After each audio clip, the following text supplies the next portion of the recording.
નમસ્કાર, જય હિન્દ, વંદે માતરમ વિદ્યાર્થી મિત્રો, તમારું સ્વાગત છે IS lifestyle academy daily current affair એનાલિસિસમાં. જ્યાં વિદ્યાર્થી મિત્રો કોમ્પિટિટિવ એક્ઝામની તૈયારી કરી રહ્યા હોય એના માટે કરંટ અફેરની પ્રિપરેશન સારી રીતે થઈ શકે એ હેતુસર આપણે ડેલી બેઝ ઉપર ધ હિન્દુનું ગુજરાતી એનાલિસિસ કરીએ છીએ, જેમાં આપણે એક્ઝામ પોઈન્ટ ઓફ વ્યૂ જે અગત્યની ન્યૂઝ એડિટોરિયલ હોય એની હું તમારી સાથે ચર્ચા કરું છું. ચર્ચાની અંદર હું તમને ઘણી બધી ઇન્ફોર્મેશન પ્રોવાઈડ કરું છું કોઈ પણ ટોપિક રિલેટેડ. બીજી વસ્તુ કે જરૂર હોય ત્યાં આપણે મેપ બેઝ પણ ક્વેશ્ચન જોઈએ છીએ કે જેથી તમને સમજવામાં અને યાદ રાખવામાં સરળતા રહે. અને ઘણા એવા ક્વેશ્ચનની પણ ચર્ચા કરીએ છીએ કે જેમ કે જીએસ પેપરના કયા ટોપિકની અંદર આ ટોપિક કવર થશે અને કઈ રીતે પૂછાય તો તમે યોગ્ય રીતે લખી શકો, એ પણ આપણે ઇન ડિટેલ ડિસ્કશન કરીએ છીએ. નવા વિદ્યાર્થીઓ માટે તમે પણ જો ધ હિન્દુની પીડીએફ ફ્રીમાં ડાઉનલોડ કરવા માંગતા હો તો તમે આપણી ટેલિગ્રામ ચેનલ છે એની ટોપ પર એક લિંક કરેલી છે. એ લિંક ફોલો કરીને તમે ધ હિન્દુ પીડીએફ ફ્રીમાં ડાઉનલોડ કરી શકો છો. તમે previous year question paper download કરવા માંગતા હો યુપીએસસીના, જીપીએસસીના, તો આપણી વેબસાઇટની મુલાકાત લઈ શકો છો www.islifestyle.com. ત્યાં તમને પીડીએફ મળી જશે પ્રિલિમ્સ મેન્સની પ્રેક્ટિસ માટે. અને અન્ય પણ બુક્સની પીડીએફ ટેલિગ્રામ ચેનલમાં અવેલેબલ છે કરંટ અફેર માટે અને નોર્મલ જીએસ પ્રિપરેશન માટે, તો તમે એ પણ પીડીએફ નો ઉપયોગ કરી શકો છો. અગત્યની માહિતી વિદ્યાર્થી મિત્રો, જે પણ વિદ્યાર્થીઓ રેગ્યુલર કરંટ અફેર લેક્ચર જોવે છે એ પોતાની એટેન્ડન્સ આપશે, નામ અને એરિયાનું રીઝન લખીને કોમેન્ટ કરશે. એ સિવાય થેન્ક યુ. કોઈ પણ માહિતી તમને ગમી હોય તો માહિતી અને કોઈ પણ ઓપ્શન હોય તો તમે વિડીયોની કોમેન્ટ બોક્સમાં કોમેન્ટ કરી શકો છો. ખાસ એટેન્ડન્સ આપવાનું ભૂલતા નહીં. યુટ્યુબ વિડીયોની કોમેન્ટની અંદર કોમેન્ટ કરવાની છે, બરાબર? લાઈવ જે ચેટ હોય છે એની અંદર કોમેન્ટ કરવાનું નથી. યુટ્યુબ વિડીયોની નીચે જે કોમેન્ટ બોક્સ હોય છે ત્યાં કોમેન્ટ કરવાનું હોય છે. તો વિદ્યાર્થી મિત્રો, આપણે આજનું the Hindu daily current affair એનાલિસિસની અંદર અગત્યની માહિતીની ચર્ચા કરીએ જે અગત્યની છે. તો તમને ખ્યાલ જ છે વિદ્યાર્થી મિત્રો, ચાઇના ઉપર જે આપણે એલએસસી ને લઈને ડિસ્પ્યુટ ચાલી રહ્યા છે, તો એના માટે આપણા વિદેશ મંત્રી છે, બરાબર, એનું આ મીટિંગ થઈ હતી ચાઇનીઝ જે ફોરેન મિનિસ્ટર છે એની સાથે. તો ત્યારે 5 એક્શન પ્લાનની વાત કરવામાં આવી, તો એ ચર્ચા મેં તમારી સાથે કરી હતી. અત્યારે જે બંને વચ્ચે મુખ્ય વાત ઉપર જે ચર્ચા થઈ એ છે જે અત્યારે જૂની જે કન્ડિશન હતી, બરાબર, ગલવાન વેલી પહેલા કે જ્યાં ઓલરેડી ચાઇનીઝ સોલ્જરો ઉભા હતા, તો એ કન્ડિશન થઈ જશે. તો આ બધી ચર્ચા પણ આપણે એકવાર કરેલી છે, જેટલા એગ્રીમેન્ટ છે 1993 નો, બરાબર, એ બાદ 1993 પછી 1996, 2005 એન્ડ બીજા ઘણા બધા કે જે એલએસસી ને લઈને આપણી વચ્ચે એગ્રીમેન્ટ થયા છે એની પણ મેં ચર્ચા કરેલી છે. પણ ફરીથી એકવાર આવ્યો છે તો એગ્રીમેન્ટ વાળો ટોપિક અને જે બોર્ડરની લાઈન છે, બરાબર, એ ટોપિક આપણે ફરીથી એકવાર ડિસ્કસ કરી લઈએ છીએ કે જેથી જે નવા વિદ્યાર્થીને ખ્યાલ આવી જાય. આ બધી ચર્ચા આપણે ઓલરેડી કરેલી છે. જૂના વિદ્યાર્થી જેના લેક્ચર જોયા છે તેના માટે રિવિઝન થઈ જશે શોર્ટ ટાઈમમાં, અને નવા વિદ્યાર્થીઓ માટે બેઝિક ઇન્ફોર્મેશન મળી જશે. ખાસ યાદ રાખો વિદ્યાર્થી મિત્રો, જે માહિતી મેં ઓલરેડી ડિટેલમાં સમજાવી હોય, બરાબર, લેક્ચરની અંદર, તો હું વધારે ડિટેલમાં એને સમજાવતો નથી. એ તો એવું લાગશે કે ભાઈ જૂના વિદ્યાર્થીને સર એકની એક ઇન્ફોર્મેશન વારંવાર રિપીટ કરે છે. અને હાલમાં એલએસસી ઉપર એક કાકરી પણ હલે તો એ ન્યૂઝમાં આવે. તો આપણે છેલ્લા લોકડાઉનથી આપણે વાત કરીએ, બરાબર, તો લોકડાઉન થી લઈને કન્ટિન્યુઅસ આપણે એલએસસી ઉપર કેટલી ઈટો ફેરવી એની પણ આપણે ચર્ચા કરેલી છે. તો ઘણા બધા ટોપિક છે એ રિપીટ થાય છે. તો જે જૂના વિદ્યાર્થીઓ છે જેને આ માહિતી જોઈ હોય એના માટે એક વખત રિપીટેશન થઈ જશે અને નવા વિદ્યાર્થીઓ માટે ઉપયોગી થઈ જશે, બરાબર. એટલે હું જે અગત્યના પોઈન્ટ છે એને તમારી સાથે ચર્ચા કરી રહ્યો છું. સમજો કહેવામાં શું આવે છે, ઘણી બધી ઇન્ફોર્મેશન હોય કે જે તમને ખબર હોવી જોઈએ. અને બાકી પણ આઉટ ઓફ ધ કન્ટેક્સ પણ હું તમને ઘણી માહિતી આપીશ કે જેના સંદર્ભમાં ક્વેશ્ચન પૂછાશે. કારણ કે તમને સીધા યુપીએસસી ની અંદર ક્વેશ્ચન પૂછતા જ નથી. એ વાત તમારે હંમેશા મગજમાં રાખવી. તમે જે ઇઝીલી વિઝિબલ સ્ટેટિક વાંચો છો એ સ્ટેટિક તમને સીધું આન્સરની અંદર લખી શકો એવા બહુ ઓછા ચાન્સ હોય છે. હું એવું પણ નથી કહેતો કે એવા હોતા જ નથી, પણ બહુ ઓછા, મતલબમાં 30% જેટલા. કે આપણે 20 ક્વેશ્ચન લઈએ, બરાબર, તો 20 ક્વેશ્ચનની અંદર હાર્ડલી 4 કે 5 ક્વેશ્ચન એવા હોય કે જે તમે થોરલી સિલેબસ ગોખીને ગયા હોય, બરાબર, વાંચીને નહીં ગોખીને ગયા હોય, તો એમાંથી તમે થોડી ઘણી વસ્તુ બેઠી લખી શકો. બાકીની બીજી બધી ક્વેશ્ચનની માહિતી તમારે વિચારી અને સમજેલા જો હશો ટોપિકમાં તો જ તમે લખી શકશો, કારણ કે કરંટ બેઝ સ્ટેટિક પોર્શન તમને પૂછેલો હોય છે. તો સૌથી પહેલા સમજો ડિફેક્ટો બોર્ડરની વાત કરવામાં આવી છે, એટલે અહીંયા હું તમને અગત્યની જે ચર્ચા એ જ કરી દઉં. ઘણી બધી માહિતી અહીંયા આપી શકાય છે, પણ એ આપણે અત્યારે ડિસ્કસ નહીં કરીએ. ફાઇનલી જ્યારે આ બધો ડિસ્પ્યુટ કમ્પ્લીટ થઈ જશે પછી આપણે કોન્ક્રીટ જેટલી પણ માહિતી છે ભેગી કરીને આપણે જોઈ લેશું, એટલે તમને ખ્યાલ આવી જશે. અહીંયા ડિફેક્ટો બોર્ડર એટલે શું? ડિફેક્ટો બોર્ડર અહીંયા એલએસી ના સંદર્ભમાં વાત કરવામાં આવેલી છે. શું તે સમજો કે આપણે જ્યારે 1993 ની અંદર એગ્રીમેન્ટ કર્યો છે, પહેલો એગ્રીમેન્ટ હતો જે આપણે એલએસી ને લઈને કર્યો. તો અહીંયા રાઇટર કેવા શું માંગે છે ખબર? કે આપણે જે એલએસી ટર્મને સ્વીકાર કરીને એ આપણી ભૂલ છે. કઈ રીતે ભૂલ છે પણ સમજાવું. જૂના વિદ્યાર્થીઓને ખબર જ હશે, નવા વિદ્યાર્થીઓને નહીં સમજાય, એટલે મારે મેપ બેઝ સમજાવવું પડશે. એ તમે સમજો. તો પેલા મેપ જોઈ લઈએ. આ મેપ આપણે સ્ટડી કરેલો જ છે, પણ છતાં એકવાર ડિસ્કસ કરી લઈએ. હવે અહીંયા કેવા શું માંગે છે? હું તમને પહેલા વાત કરી દઉં 1960 ની, બરાબર? જ્યારે ઇન્ટરનેશનલ બોર્ડર આપણે જે ફોલો કરતા હતા એ આ જોન્સન લાઈન હતી, જે અત્યારે ઇન્ડિયન મેપમાં તમે ઉપર ટોચનો જે જમ્મુ કાશ્મીર વાળો જે એરિયો ડ્રો કરો, તો એમાં તમે આ જે બોર્ડર ડ્રો કરો છો, આ બોર્ડર જે ચાઇના સાઈડ છે, આખા એરિયાને એક્સાઈ ચીન એરિયા કહેવાય છે. તો એ જોન્સન લાઈનને આપણે માનીએ છીએ ઇન્ટરનેશનલ બોર્ડર. 1960 ની અંદર જે ચાઇના ક્લેમ કરતું હતું એ ક્લેમ કરતું હતું મેકકાર્ટની મેકડોનલ્ડ લાઈન, બરાબર? પછી 1962 ની અંદર શું થયું તમને ખ્યાલ હશે, જે યુદ્ધ થયું ઇન્ડિયા ચાઇનામાં, તો એ અહીંયા સુધી પહોંચી ગયા અને અહીંયા લાઈન ઓફ એકચ્યુઅલ કંટ્રોલ બનાવવામાં આવી. મતલબમાં પાકી નહીં, પણ એક ઇન જનરલ આપણે જે તમે આ જોઈ શકો છો મેપમાં, એવી રીતની એક બોર્ડર ખાલી નક્કી કરી દેવામાં આવી, પણ પાકી બોર્ડર હતી નહીં. આપણે એની ચર્ચા કરી, પાકી બોર્ડર પણ શા માટે નથી બનાવી એની પણ આપણે ઓલરેડી ચર્ચા કરેલી છે. તો અહીંયા કહેવામાં શું આવી રહ્યું છે, રાઇટર કહેવા શું માંગે છે કે ભાઈ આ જે બોર્ડર આપણે નક્કી કરવાના હતા, બરાબર? બે બોર્ડર તો ઓલરેડી હતી. જોન્સન લાઈન એનો પ્રોબ્લેમ હતો, બીજી હતી મેકડોનલ્ડ લાઈન, બરાબર, જે ક્લેમ કરતું હતું ચાઇના. અને એ બાદ 1962 માં જ્યારે એને તિબેટિયન રીજન જે કવર કરી લીધો, તો એ બાદ અહીંયા સુધી પહોંચી ગયા અને અહીંયા એક લાઈન બનાવી લેવામાં આવી, એને લાઈન આપવામાં આવી લાઈન ઓફ એકચ્યુઅલ કંટ્રોલ, બરાબર? એ તમને વાત કરી હતી કે બીજી એલએસી છે એ પ્રોપર ડિફાઇન નથી, બરાબર? પ્રોપર બોર્ડર નથી.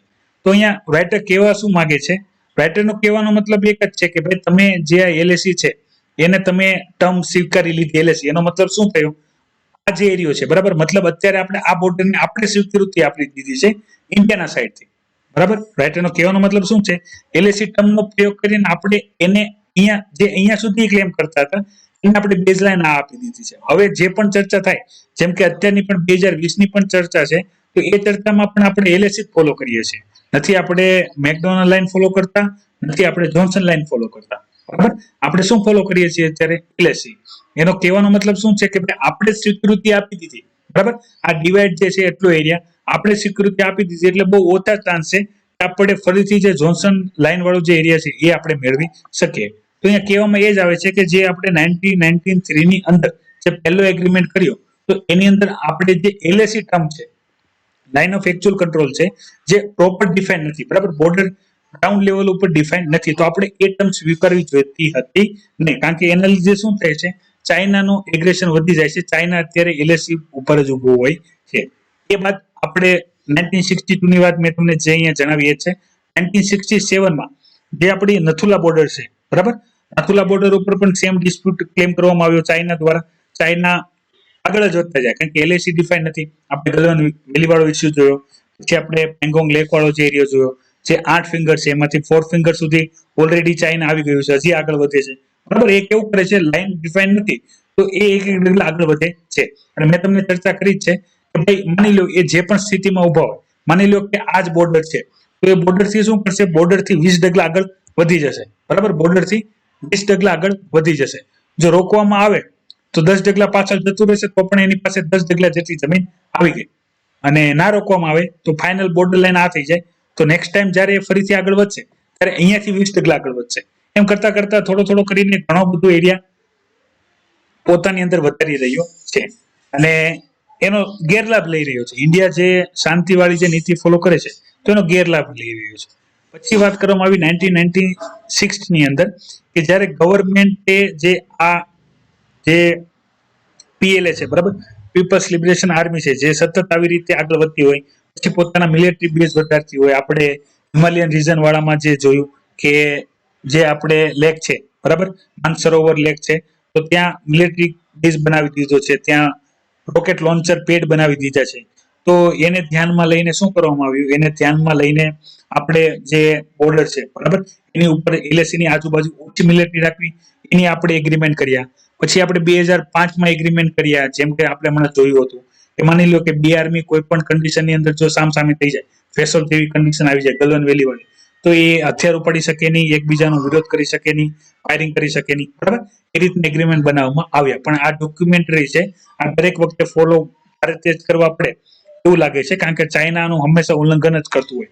સીઝ ફાયરિંગની વાત હોય કે બોર્ડર ક્રોસ કરવાની વાત હોય કે હવામાં ફાયરિંગની વાત હોય, તો ચાઇના બધું કરી શકે. અને ઇન્ડિયા મિલિટ્રિકલ બેઝ ઉપર એક્સરસાઇઝ કરશે કે નહીં, એનો પણ ઇન્ડિયાએ વિચાર કરવો પડે.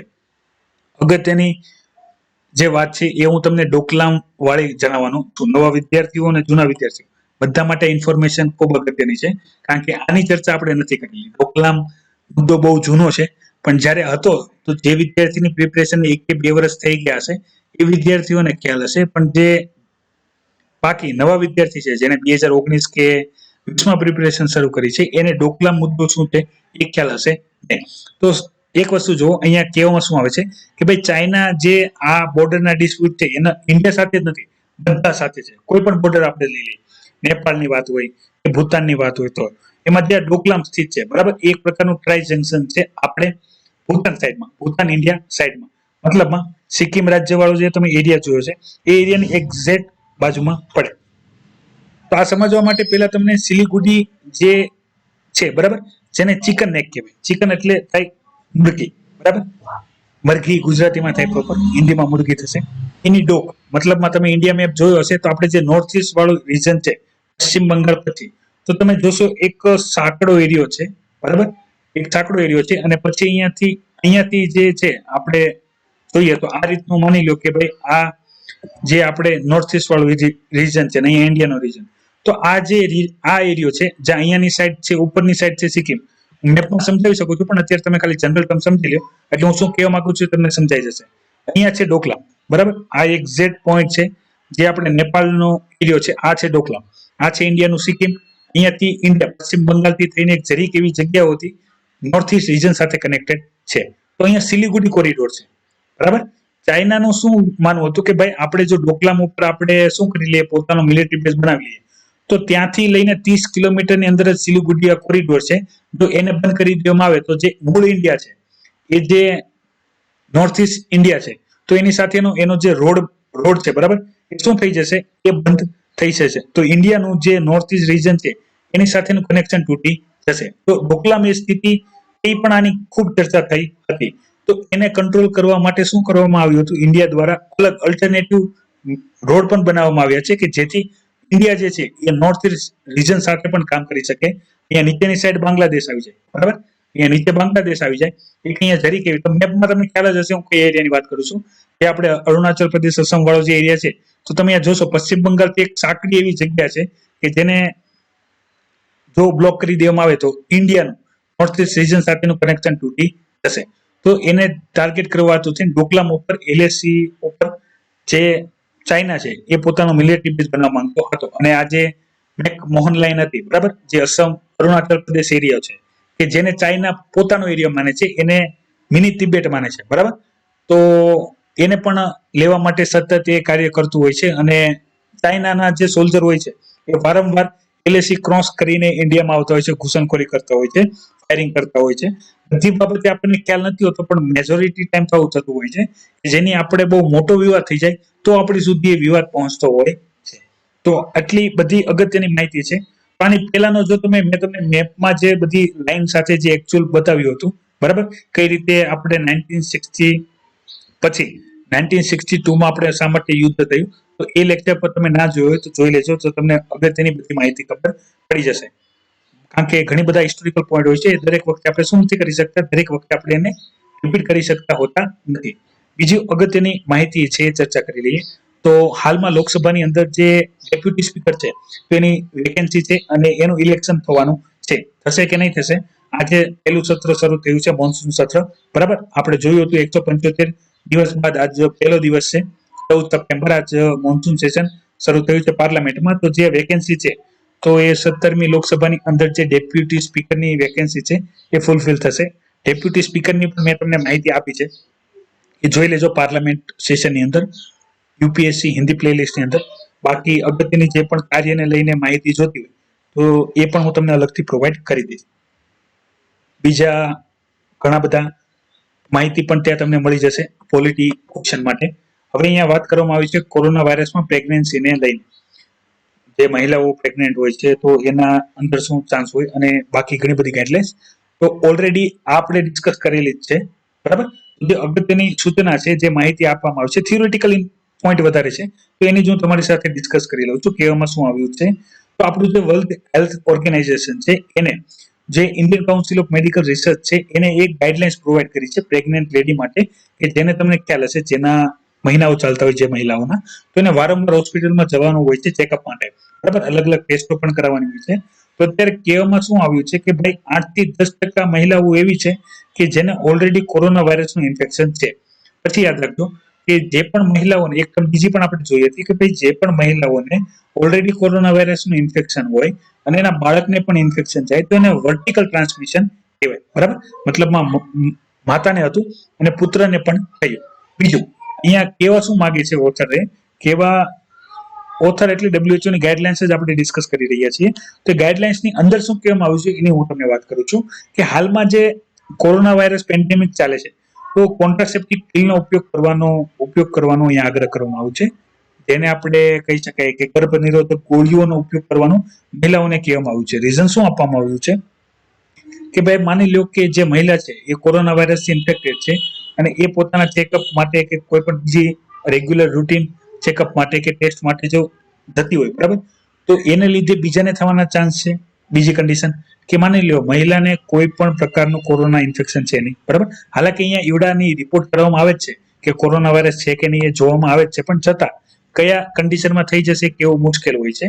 તો અહીંયા કહેવામાં શું આવ્યું કે ભાઈ માની લો મહિલા સ્વસ્થ છે પણ એ વારંવાર હોસ્પિટલની મુલાકાતે જાય છે, તો કોઈ પણ સ્ટેજમાં હ્યુમન ટુ હ્યુમન અથવા કોઈ પણ જગ્યાએ હાથ મૂકવામાં, ટેસ્ટ કરવામાં કોઈ પણ એરરને લીધે જો એને ઇન્ફેક્શન થઈ જાય તો એને, એના પરિવારને અને એના બાળકને બધાને કોરોના વાયરસ થઈ શકે છે. તો આ રીતની કન્ડિશન ના થાય, બરાબર, બાળકને ના ફેલાય, પરિવારમાં ના ફેલાય. એટલે શું કહેવામાં આવ્યું છે કે હાલમાં જે મહિલાઓ છે, બરાબર, એ કોન્ટ્રાસેપ્ટિવ પિલનો જો ઉપયોગ કરે તો બાળકોનું જે હોય પ્રેગ્નન્સી હોય એ ના થાય અને આવી કન્ડિશનની અંદર બાળક પણ ના જન્મે, તો એની સેફટીને લઈને પણ ઘણું ઉપયોગી થાય. અને અગત્યનું છે કે મહિલાના સ્વસ્થ પણ રહે. તો અત્યારે બને એટલું જે પ્રેગ્નન્સી વાળો જે સ્ટેજ છે એને કંટ્રોલ કરવો જોઈએ. તો એના માટે ગવર્મેન્ટે પણ શું સ્ટેપ લેવા જોઈએ અને સોશિયલી પણ આ લોકોને માહિતગાર કરવા જોઈએ, એ રીતની ગાઈડલાઇન્સ અહીંયા આપવામાં આવેલી છે. પછી અહીંયા વાત કરવામાં આવી છે ફરીથી જે આઈઆઈપી છે, બરાબર. તો એ આપણે આઈઆઈપી ના ટોપિકનો ઇન ડિટેલ ડિસ્કશન કરી હતી. હાલમાં એટલું જ છે કે ભાઈ જે એનો ગ્રોથ છે એ ઘટી રહ્યો છે, 10.4% સિંક થઈ ગયું છે, કોન્ટ્રાક્ટ થઈ ગયું છે. મતલબમાં આવનારા ફ્યુચરમાં પણ હજી ઇકોનોમિકલ ક્રાઇસિસ વધવાના ચાન્સ છે, બરાબર. તો ગવર્મેન્ટે એના માટે શું કરવું જોશે, યોગ્ય પગલા લેવા જોશે. એ રીતની બાબતની ચર્ચા અહીંયા કરવામાં આવેલી છે. તો આઈઆઈપી વાળો જે ટોપિક છે એ આપણે ઓલરેડી ફ્રાઈડે અને સેટરડે પણ ડિસ્કસ કરેલો છે. જો તમે સેશન ના જોયો તો જોઈ લેજો. એની સિવાયની જે એની અંદર તે 8 કોર ઇન્ડસ્ટ્રી છે તો એ પણ મેં તમને મેપ બે સમજાવી છે, બરાબર. તો એ પણ તમે ચેક કરી લેજો. જે વિદ્યાર્થી રેગ્યુલર જોવે છે એને ખ્યાલ જ છે. અને નવા દરેક વિદ્યાર્થીનો આગ્રહ કરું છું કે ડેલી બેઝ ઉપર કરંટ અફેરના લેક્ચર હોય એ તમે જોવાનું રાખો, જેથી હું ઓછા સમયમાં, ખૂબ જ ઓછા સમયમાં તમને અગત્યની તમામ ઇન્ફોર્મેશન આપું છું કે જેથી તમને ખ્યાલ આવે કોઈ પણ ટોપિક જે ચાલી રહ્યો છે તો ટોપિકમાં રીઝન શું છે અને કઈ રીતના આપણે ડેટા જોવા જોઈએ, બરાબર. માહિતી હોય તમારી પાસે તો લખવામાં તમને વધારે સરળતા થાય છે. ફરીથી આ ટોપિક આવ્યો છે જે આપણે ઇન્ડિયા દ્વારા એપ્લિકેશનો બેન કરવામાં આવી હતી ચાઇનાની, બરાબર, એના વિશે. અને ત્યારે પણ મેં તમને એક માહિતી આપી હતી કે ભાઈ ઇન્ડિયા ખાલી જે એની એપ્લિકેશન બેન કરી દે, બરાબર. આપણે ટિકટોક જોયું કે પછી પબજી જોઈએ કે કોઈ પણ એપ્લિકેશન, તો ખાલી એપ્લિકેશનો બંધ કરવાથી ઇન્ડિયાનો ગ્રોથ નહીં થઈ જાય, બરાબર. અહીંયા કહેવામાં શું આવ્યું છે કે ઇન્ડિયાએ આ ઓપોર્ચ્યુનિટીનો લાભ લેવો જોશે. કઈ રીતે કે ભાઈ જેટલી પણ એપ્લિકેશનો વ્યવહારુ જીવનમાં ઉપયોગ કરવામાં આવતી હતી લોકો દ્વારા, તો એના યુઝર્સ તો છે તે આપણે એ બેન્ડ કરી દઈએ, બરાબર. તો પછી ઇન્ડિયન જે આઈટી એક્સપર્ટ હોય એને આ તકનો લાભ લેવો જોઈએ અને જેટલી પણ એપ્લિકેશનો સેમ કન્ટેન્ટમાં હોય એ ડેવલપ કરવી જોઈએ, જેનાથી શું થાય કે જેનાથી જે ભારતીય પબ્લિક છે, ભારતીય મૂળનું જે પબ્લિક છે, ઇન્ડિયન એપ્લિકેશન વાપરતું થઈ જશે તો ઇન્ડિયન આઈટી સેક્ટર જે સિલિકોન વેલી છે, બરાબર, તો એનું ડેવલપમેન્ટ થશે. બીજું, જો એ સદ્ધર કન્ડિશનમાં આવી જાય, મતલબમાં ઇન્ડિયામાં યુઝ થવા મળે તો ઇન્ડિયાના પાડોશી દેશો પણ યુઝ કરવા મળે, અને વધારે જો ઇફેક્ટિવ થાય તો વર્લ્ડમાં આઉટ ઓફ કન્ટ્રી પણ જઈ શકે છે. તો આઈટી સેક્ટરને ડેવલપમેન્ટ કરવા માટે આ ખૂબ એક સારું પગલું થઈ શકે છે. મેં તમને પહેલા પણ વાત કરી હતી કે ખાલી એપ્લિકેશન બેન્ડ કરવાથી ઇન્ડિયાને પૂરેપૂરો લાભ મળશે નહીં. ઇન્ડિયાના જે એક્સપર્ટ છે, બરાબર, જે ટેકનોલોજીના પર્સન છે, એ બધા પર્સને આનો શું કરવો જોશે, યોગ્ય લાભ લેવો જોશે. તો બીજી અહીંયા માહિતી આપવામાં આવેલી છે કે આપણે જ્યારે આ એપ્લિકેશનો બેન કરી હતી, બરાબર, ત્યારે ચાઇનાએ શું કીધું હતું કે ભાઈ તમે જે ઇન્ટરનેશનલ ગાઈડલાઇન્સ છે, બરાબર, ટ્રેડની ગાઈડલાઇન હોય કે બીજી બધી, એનું ઉલ્લંઘન કરી રહ્યા છો. ત્યારે પણ મેં કીધું હતું કે આ કન્ડિશન કેવી છે ખબર, કે ભાઈ પોતે શાંતિથી સૂતા હોય અને બીજાને વહેલા ઉઠવાની સલાહ આપે, બરાબર, પોતે ડેલી કરંટ અફેર એનાલિસિસ ના કરતા હોય અને બીજા જે રેગ્યુલર કરવાનું કહેવામાં આવે, પોતે ના વાંચતા હોય બીજાને વાંચવાનું કહેવાના, એવી રીતની કન્ડિશન. આવું શા માટે કહું છું તમે સમજજો કે જે પણ કોઈ કંપની આપણને, તમે વિચારો કે માની લો કે ગૂગલ તમે બધા યુઝ કરતા હશો એઝ અ સર્ચ એન્જિન, પણ ચાઇનાની અંદર ગૂગલ સર્ચ એન્જિન નથી, બરાબર, ચાઇનાની અંદર છે બાયડુ, બરાબર. મતલબમાં ચાઇનાએ પહેલેથી જ એક પોલિસી બનાવી રાખેલી છે કે ભાઈ આઉટ ઓફ કન્ટ્રી જેટલી ઓરિજિન વાળી જેટલી પણ ટેકનોલોજી છે એ ચાઇનાની અંદર લોન્ચ થઈ શકે નહીં. એને લોન્ચ કરવું હોય તો ચાઇનીઝ ગવર્મેન્ટની સાથે શું કરવાનું, કોલેબરેશન કરવાનું. જેમ કે આપણે પબજીમાં જોયું હતું, પબજી મૂળ ચાઇનીઝ એપ્લિકેશન હતી, પણ એને જો ચાઇનાની અંદર આવવું હોય તો ચાઇનીઝ કંપનીઓ સાથે શું કરવાનું, પાર્ટનરશિપ કરવાની. તો એ પાર્ટનરશિપ કરે તો એ ચાઇનાની અંદર આવી શકે. તો આવું ચાઇના પહેલેથી કરતું હતું આખા વિશ્વ સાથે. તો ઓલરેડી આપણે તમે જો ગૂગલનું એને ક્લોન બનાવેલું હતું બાયડુ, બરાબર, યુટ્યુબનું યુકુ, પછી આપણે જે ઇન્સ્ટાગ્રામ છે તો એનું ઝાઓ ગુંજુ, બરાબર. તો ઓલરેડી એ બીજી કોઈ પણ કન્ટ્રીની એપ્લિકેશનો ચાઇનામાં અલાઉ નથી કરતી, અને એ એવું જ છે કે જે ચાઇનીઝ એપ્લિકેશનો છે એ આખું વિશ્વ યુઝ કરે, બરાબર. તો આ મેં તમને એટલા માટે તો કીધું કે ઇન્ડિયાએ ચાઇનીઝ એપ્લિકેશનને બેન કરીને, રિમૂવ કરીને કંઈ ખોટું કર્યું નથી, કારણ કે એની જ પોલિસી એવી છે કે ભાઈ ફોરેન કોઈ પણ એપ્લિકેશન હોય, બરાબર, ફોરેન કોઈ પણ આઈટી કંપની હોય, એ સીધી એની પ્રોડક્ટ હોય એ ચાઇનામાં લોન્ચ કરી શકે નહીં. પણ હું તમને એ જ કહું છું કે એ બધાએ જે બહારની મૂળની જે કંપની છે એને આવવા ના દીધું, તો એમેઝોનની જગ્યાએ અલીબાબા આવ્યું, બરાબર. તો આવી રીતે જે અલીબાબા છે એ અત્યારે એશિયા લેવલે ખૂબ લીડિંગ કંપની થઈ ગઈ. તો સેમ વસ્તુ જોવામાં આવે છે કે ઇન્ડિયા પણ જો આ તકનો લાભ લે તો ઇન્ડિયાની જે આઈટી એક્સપર્ટ કંપનીઓ છે એ આનો લાભ લઈને ઇન્ડિયન એપ્લિકેશન બનાવે. ઇન્ડિયા તો મોટું બજાર છે, મોટું માર્કેટ છે, ઇન્ડિયાના પબ્લિક પણ એ યુઝ કરે, ખૂબ સારી રીતે કામ કરે, કંપની વેલ એસ્ટાબ્લિશ થાય, તો આઉટ ઓફ ઇન્ડિયા પણ એ પોતાનું શું કરી શકે છે, એક્સપાન્ડ કરી શકે છે. જે રીતે આપણે એમેઝોન છે, ફેસબુક છે, બરાબર, યુટ્યુબ છે, ઇન્સ્ટાગ્રામ છે, ઇન્ડિયાની અંદર ઓપરેટ કરી શકે છે, એમ ઇન્ડિયાની કોઈ મૂળ આવે, બરાબર, એનો આપણે ઉપયોગ કરીએ અને ખૂબ એસ્ટાબ્લિશ થાય અને એ આઉટ ઓફ ઇન્ડિયા પણ કામ કરવા લાગે, બરાબર. તો આ બધી ચર્ચા પણ મેં તમારી સાથે કરી હતી કે ભાઈ આપણે ચાઇનાને ટાર્ગેટ કરીને કામ નથી કરવાનું, આપણે બધી જે ફોરેન છે, બરાબર, જે પણ રેગ્યુલર હોય, તો ઇન્ડિયાના જે આઈટી એક્સપર્ટ હોય એને પોતાએ આવી રીતની ડેવલપ કરવી જોઈએ કે જેનો ઉપયોગ ઇન્ડિયન પબ્લિક પણ કરે અને પછી એ વધારે સારી રીતે સ્ટેબલ થઈ જાય, પછી આઉટ ઓફ ઇન્ડિયા પણ જઈ શકે, બરાબર. તો મેં તમને કીધું હતું ફક્ત બેન કરવાથી ગવર્મેન્ટ એને આવતા રોકી શકે છે, પણ એનો હકીકતે લાભ કઈ રીતે લેવો, ઇન્ડસ્ટ્રીયલ, તો એના માટે ઇન્ડિયન એક્સપર્ટે પ્રોપર પ્રિપરેશન કરીને આવવું પડે તો પોસિબલ છે. તો આ ચર્ચા પણ મેં તમારી સાથે ઇન ડિટેલ કરી હતી, બરાબર. ખાસ અગત્યનું છે, યાદ રાખજો, આઈટી ટેકનોલોજીને લઈને, સાયબર સ્પેસને લઈને, સાયબર સિક્યુરિટીને લઈને, ડેટા પ્રોટેક્શનને લઈને ઘણી બધી બાબતો છે જે આપણે ઓલરેડી ડિસ્કસ કરી છે.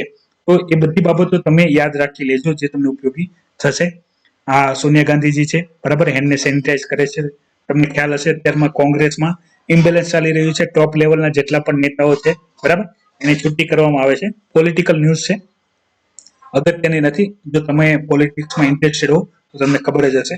આપણે ચર્ચા કરવાની છે કે ઇન્ડિયાની અંદર જે કેન્સરના કેસ વધી રહ્યા છે તો એને ઘટાડવા કઈ રીતે અને એની અસર શું થાય છે પબ્લિક ઉપર એની. તો પેલા આઈસીએમઆર તો તમને ખ્યાલ જ હશે, Indian Council of Medical Research, એની સાથે સાથે જે National Centre for Disaster Information Research, this is information research, તો એને બંને એક ડેટા આપ્યો છે કે હાલમાં ભારતની અંદર જે કેન્સરના પેશન્ટ છે બરાબર, એની સંખ્યા છે 13.9 લાખ બરાબર, એટલે નિયર અબાઉટ 14 લાખ તમારે યાદ રાખવાનું. યુપીએસસી તમને સીધે સીધા કોઈ ઇક્વલી એવું નથી કહેતું કે તમને જે પણ ડેટા છે બરાબર, જે પણ ડેટા હોય એ તમને સીધે સીધો અને એક્ઝેક્ટ જ યાદ હોવો જોઈએ, એ રીતની વાત કોઈ દિવસ નથી કરતું. તમારે 14 લાખ યાદ રાખવાનું બરાબર. ગમે ત્યારે તમને પૂછે તો તમને ખબર હોવી પડે ભારતમાં એપ્રોક્સિમેટ 2020 ની અંદર જે કોરોના વાયરસ કેન્સરના જે કેસ છે એ 14 લાખ છે એપ્રોક્સિમેટ. આ ડેટા તમને ક્યાંય નહીં મળે, આ ખાલી ડેટા તમને કરંટ અફેરની અંદર જ મળે. તો અગત્યની સૂચના શું છે એની પહેલા તમને વાત કરી દો કે આ કેસ વધવાનું જે રેટ છે બરાબર, કમ્પેરેટિવલી પ્રીવિયસ છે તો એ 2.6 ટાઈમ વધારે છે. 1990 થી લઈને 2016 ની કરતા 2.6 ટાઈમ વધારે છે. 14 લાખ કેસ અત્યારે ટોટલી પ્રેઝન્ટ છે બરાબર. તમને ખ્યાલ હશે કે જો સ્ટેજીસ હોય છે કે કેન્સરની અંદર સ્ટેજ હોય તો જે થર્ડ સ્ટેજ અને ફોર્થ સ્ટેજની અંદર જે પણ પેશન્ટ એકવાર આવી ગયું હોય તો એના રિકવરીના ચાન્સ 90% ઘટી જાય છે બરાબર, અને 10%માં પેશન્ટ પોતે જ રિકવર થતો નથી કારણ કે મેન્ટલી ડિસ્ટર્બ થઈ ગયો હોય છે. તો ઘણા બધા મતલબમાં હાર્ડલી હું મારા એક્સપિરિયન્સ પ્રમાણે કહું છું તો 3 થી 4 મહિના મેક્સિમમ જો પેશન્ટ થર્ડ સ્ટેજમાં પહોંચી ગયું છે અને જો મેડિસિન પણ ચાલે છે બરાબર, ઓન્કોલોજી ડિપાર્ટમેન્ટ કહેવાય જેની અંદર કેસ સ્ટડી થતી હોય, કેન્સરની ટ્રીટમેન્ટ ચાલતી હોય અને કિમોથેરાપી આપવામાં આવતી હોય છે કેન્સર પેશન્ટને, તો એ વધીને 3 થી 4 મહિના મેક્સિમમ ખેંચે છે બરાબર દવા ઉપર, એનાથી વધારે ખેંચી શકતા નથી. પછી બોડી હોય ટોટલી લગભગ સર્વાઈવ ના કરી શકે એ કન્ડિશનની અંદર આવી ગઈ હોય છે. તો 14 લાખ પેશન્ટ છે અત્યારમાં હાલમાં, મતલબમાં તમે માની લો કેટલા પેશન્ટનું મૃત્યુ ઓલરેડી થઈ ગયું છે બરાબર. અને આની અંદર પણ એ જ વસ્તુની વાત કરવામાં આવી છે કે ભાઈ જેટલા પણ 2/3 જેટલા કેન્સરના પેશન્ટ છે બરાબર, એ લગભગ થર્ડ કે ફોર્થ સ્ટેજની અંદર જ ખ્યાલ આવતો હોય છે કારણ કે ફર્સ્ટ અને સેકન્ડ સ્ટેજની અંદર બોડીની અંદર કોઈ પણ પ્રકારના સિમ્પટમ્સ દેખાતા નથી અને થર્ડ સ્ટેજની અંદર જ્યારે એકદમ વધી જાય છે ત્યારે કંઈક બીમારીઓ થાય છે અને બીમારીની ટ્રીટમેન્ટ ચાલતી હોય ત્યારે એટોપ્સી કરાવવામાં આવે છે. કેન્સર છે કે નહીં એના માટે એટોપ્સી કરાવવામાં આવે કે જેની અંદર સેમ્પલ લેવામાં આવે ચેક કરવામાં આવે કેન્સર છે કે નહીં. ટાઈપ ઓફ કેન્સર પણ આવે છે બરાબર, એ પણ તમે જોઈ લેજો, એની પણ ક્યારેક વધારે ડિટેલમાં ચર્ચા કરશું. અહીંયા રીઝન આપવામાં આવે છે કેન્સરના કારણની અંદર કયા કયા કેન્સર થાય છે એ.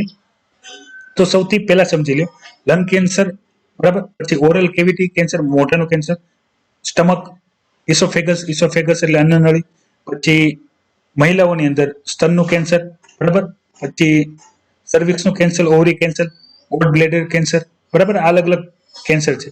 એમાં મેજોરિટીનું 27% ચાન્સ વધી જાય છે જે તમાકુનું સેવન કરે છે, મતલબમાં તમાકુ ચાવતા હોઈએ બરાબર, ગોળી કરીને મોઢામાં મૂકતા હોઈએ, અને એની સિવાય છે આલ્કોહોલ કે જે લીકર પીતા હોય બરાબર, સ્મોકિંગ છે, તમાકુ જે છે એ ખાસ તો એને ટાળવાનો આગ્રહ રાખવાની વાત કરવામાં અહીંયા આવેલી છે. હવે સમજો આની પર આપણે ફોકસ શા માટે કરીએ છીએ, તો એક વસ્તુ માની લો જે પણ પરિવાર નો કોઈ પણ મેમ્બર તમાકુનું સેવન કરતો હોય અને એને કેન્સર હોય તો એ પરિવાર ગમે એટલું કમાય એની કમાઈના દરેક રૂપિયા સીધે સીધા ક્યાં જશે, હેલ્થકેર સેક્ટરની અંદર જ જશે. મેં તમને ઘણી વખત ઇન ડિટેલ્સની ચર્ચા કરી છે કે જ્યારે સામાન્ય પરિવારના જે પણ ખર્ચાની વાત કરવામાં આવે તો એના સૌથી મોટા બે ખર્ચાની અંદર એક આવે એજ્યુકેશનનું, બીજું આવે હેલ્થકેરનું બરાબર. તો આ ખર્ચાની અંદર ફેમિલી આવી જાય તો ફેમિલીએ 10 કે 20 વર્ષમાં જેટલી પણ સેવિંગ કરી હોય એ બધી સેવિંગ જતી રહે. કોરોના એનું બેસ્ટ એક્ઝામ્પલ છે. ઘણા એવા પરિવાર હતા કે ભાઈ માની લો પોતાના પરિવારના બચત કરીને લાખ કે 2 લાખ જેવી બચત કરી હોય એ બરાબર, એને બચત કરતા બચત કરતા પણ 10 કે 15 વર્ષ લાગ્યા હોય, પણ જો કોઈ પણ પરિવારમાં કોરોના કેસ આવી ગયો તો એ પરિવારની અંદર લાખ થી 1.5 લાખ ખર્ચો થઈ જતો હોય છે. જો એને સરકારી સ્કીમોનો યોગ્ય લાભ ના મળે તો એ પરિવાર હવે સર્વાઈવ કરવામાં પણ એને તકલીફ પડી જાય બરાબર. આપણે ચર્ચા ઓલરેડી કરી રાખેલી છે, તો ખાસ યાદ રાખજો ભાઈ જે વ્યક્તિ કમાતો હોય એ તમાકુને લીધે કે દારૂ પીવાને લીધે કે બીજા કોઈ પણ કારણોસર એને કેન્સર થઈ જાય તો એની આવકનો મોટા ભાગનો રૂપિયો કેમાં જતો રહેશે, એની આવકનો મોટા ભાગનો રૂપિયો હેલ્થકેર સેક્ટરની અંદર જતો રહેશે. પછી શું થશે, એ પરિવારને ખાવા પીવાના કે અન્ય તમામ પ્રકારના જેટલા પણ ખર્ચા છે એજ્યુકેશનના, પછી ખાવા પીવાના, એ બધા ઉપર એને કાપ મૂકવો પડશે કારણ કે જેટલા પણ પૈસા હોય એ ટ્રીટમેન્ટમાં મેડિસિનની અંદર જતા રહેતા હોય છે. રિકવરીના ચાન્સ તો ઓછા છે પણ પરિવાર ટ્રાય કરતું હોય છે કે ભાઈ પરિવારનો સદસ્ય બચે તો સારું. કેન્સર થવા માટે અન્ય મુખ્ય કારણો જોઈએ, મેઇન કારણ તો જોયા લાઇફસ્ટાઇલને લઈને, એની સિવાયનું સૌથી વધારે અગત્યનું છે એ છે પોલ્યુશન, બરાબર. પછી એ બધા પ્રકારનું હોવાનું હોય, જમીનનું હોય, પાણીનું હોય, બરાબર. બીજું ઓબેસિટી, મતલબમાં મેદસ્વીતા. એક વખત બોડીની અંદર વધારે શરીર મોટું થઈ જાય, બરાબર, ઓવરવેટેડ થઈ જાય, તો બોડીની અંદર આળસ આવી જાય અને એના લીધે ફિઝિકલ એક્ટિવિટી ઘટી જાય. ફિઝિકલ એક્ટિવિટીને લીધે પણ ઘણા બધા અંગો ડેમેજ થઈ જાય, બરાબર, આળસને લીધે.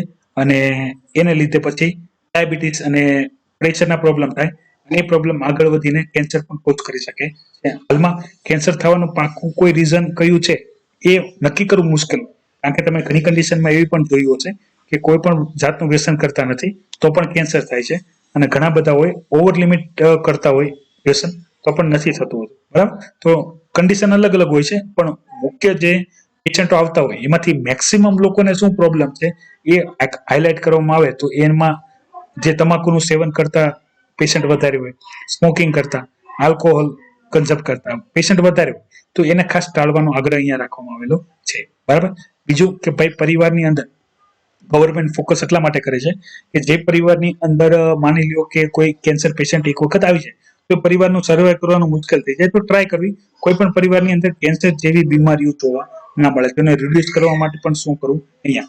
તો એ જ વાત કરવામાં આવી છે કે આપણે જે 2030 ની અંદર સસ્ટેનેબલ ડેવલપમેન્ટ ગોલ્સને અચીવ કરવાની જે વાત છે હેલ્થકેર સેક્ટર માટે, તો 17 સસ્ટેનેબલ ડેવલપમેન્ટ ગોલ છે કે જે આપણે અચીવ કરવાના છે, તો એમાં એક હેલ્થકેર સેક્ટરને પણ આપણે ફોકસ કરવાનું છે.